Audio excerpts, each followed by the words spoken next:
Hey guys, ನೀವೇನಾದರೂ trekking lovers ಆಗಿದ್ದರೆ ಈ ವಿಡಿಯೋ ನಿಮಗೋಸ್ಕರ. ಹೌದು, ಈ ಸ್ಪಾಟ್ ಟ್ರೆಕ್ಕಿಂಗ್ಗೆ ಮಾಡಿಸಿರೋ ಜಾಗ ಅಂತಲೇ ಹೇಳ್ಬಹುದು. ಟ್ರೆಕ್ಕಿಂಗ್ ಜೊತೆ ದೇವ್ರ ದರ್ಶನ ಕೂಡ ಆಗುತ್ತೆ. ನಾವಿವತ್ತು ಬೆಳಗ್ಗೆ ಬೇಗ ಎದ್ದು ರೆಡಿಯಾಗಿ ಬಂದಿದ್ದೆ ಹೊಸದುರ್ಗದಲ್ಲಿರುವಂತಹ ಕಾಲಭೈರವೇಶ್ವರ ಬೆಟ್ಟಕ್ಕೆ, ಅಂದರೆ ನಮ್ಮ ಮನೆ ದೇವ್ರಿಗೆ. ಈ ಬೆಟ್ಟದ ಟಾಪ್ ರೀಚ್ ಆಗೋದಕ್ಕೆ ಯಾವುದೇ ರೀತಿಯ ಮಾನವ ನಿರ್ಮಿತ ಮೆಟ್ಟಿಲುಗಳಿಲ್ಲ. ಕಲ್ಲು, ಮಣ್ಣು, ಬೃಹದಾಕಾರದ ಬಂಡೆಗಳು ಹಾಗೂ ಕೋಟೆ ಕೊತ್ತಲುಗಳ ಅವಶೇಷದಿಂದ ಕೂಡಿದ ಈ ಬೆಟ್ಟಕ್ಕೆ ಆನೆ ನಡೆದಿದ್ದೇ ದಾರಿ ಅಂತಾರಲ್ಲ, ಹಾಗೆ ನಾವು ಹೆಜ್ಜೆ ಇಟ್ಟು ನಡೆಯೋದೇ ದಾರಿ ಅಂತ ನಡೀತಾ ಹೋದರೆ, ಬಿಡದೆ 20ರಿಂದ 25 ನಿಮಿಷ ನಡೀತಾ ಹೋದರೆ ಮೊದಲು ಸಿಗೋದೇ ಜಲಧಾರೆ. ಹೌದು, ಈ ಬಿರು ಬೇಸಿಗೆಯಲ್ಲೂ ಈ ಬೆಟ್ಟದ ಮೇಲಿರುವಂತಹ ಹೊಂಡದಲ್ಲಿ ಸದಾಕಾಲ ನೀರಿರುತ್ತೆ. ಗಲಿವರನ ಹಾಗೆ ಮಲಗಿರೋ ಬೃಹತ್ ಬಂಡೆಗಳ ಮೇಲೆ ನಡೆದು ಮತ್ತಷ್ಟು ಮೇಲೋದ್ರೆ ಭೈರವೇಶ್ವರನ ದೇವಸ್ಥಾನ ಹಾಗೂ ಸುತ್ತಲಿನ ಒಂದಷ್ಟು ಕೋಟೆ ಕೊತ್ತಲುಗಳ ಅವಶೇಷವನ್ನು ನೋಡಬಹುದು.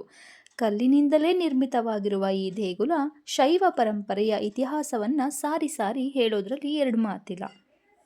ದೇಗುಲದ ಒಳಗಿರೋ ಕಾಲಭೈರವನ ಮೂರ್ತಿಯನ್ನು ನೋಡಿದ ಕ್ಷಣ ಬೆಟ್ಟ ಹತ್ತಿದ ಆಯಾಸವೆಲ್ಲ ಮರೆಯಾಗಿ ಹೋಗೋದಂತೂ 100% ಸತ್ಯ.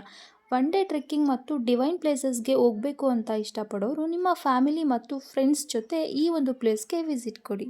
ಡೆಫಿನೆಟ್ಲಿ ಟ್ರೆಕ್ಕಿಂಗ್ ಲವರ್ಸ್ಗೆ ಈ ಒಂದು ಪ್ಲೇಸ್ ಯಾವುದೇ ಕಾರಣಕ್ಕೂ ಡಿಸಪಾಯಿಂಟ್ಮೆಂಟ್ ಮಾಡಲ್ಲ, ಬಿಕಾಸ್ ಈ ಒಂದು ಪ್ಲೇಸ್ ಅಷ್ಟು ಚೆನ್ನಾಗಿದೆ.